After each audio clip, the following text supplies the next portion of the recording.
મિત્રો, આપણને ગમે ત્યાં આધાર કાર્ડ આપી દેવાની જે આદત પડી ગઈ છે એ આદત ગમે ત્યારે આપણને મોટી મુશ્કેલીમાં મૂકી શકે છે.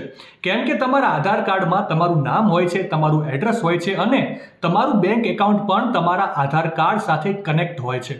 કોઈ પણ વ્યક્તિ તમારા આધાર કાર્ડ પર ફરજી સિમ કાર્ડ લઈ શકે છે, બેંકમાંથી તમારા નામે લોન લઈ શકે છે અને જો આવું કંઈ પણ થાય છે તો તમારે જેલની હવા ખાવાનો પણ વારો આવી શકે છે. અને એટલા માટે જ્યારે પણ કોઈ તમારું આધાર કાર્ડ માંગે તો તમારે તમારું એવું આધાર કાર્ડ આપવાનું કે જેમાં લાસ્ટમાં આધાર કાર્ડના ખાલી 4 ડિજિટ દેખાતા હોય, 12 ડિજિટ દેખાતા હોય એવું આધાર કાર્ડ ક્યારેય કોઈને આપવાનું નહીં. હવે તમે એ વિચારતા હશો કે આ 4 ડિજિટ વાળું આધાર કાર્ડ ક્યાંથી મળે? તો એના માટે હું છું ને બોસ. આ 4 ડિજિટ વાળા આધાર કાર્ડને માસ્ક આધાર કાર્ડ કહે છે, જેને તમે સરકારની વેબસાઇટ UIDAI પરથી ડાઉનલોડ કરી શકો છો.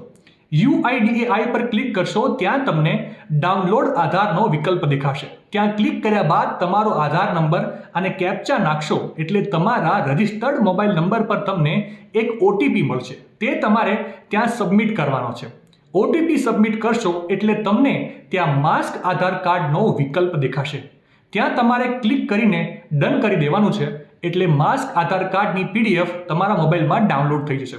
પછી તમને ક્યાંય પણ જરૂર પડે તો માસ્ક આધાર કાર્ડ જ આપવાનું. માહિતી સારી લાગી હોય તો રીલને વધારે શેર કરજો અને આવી જ અવનવી માહિતી માટે સંદેશ ડિજિટલ સાથે જોડાયેલા રહેજો.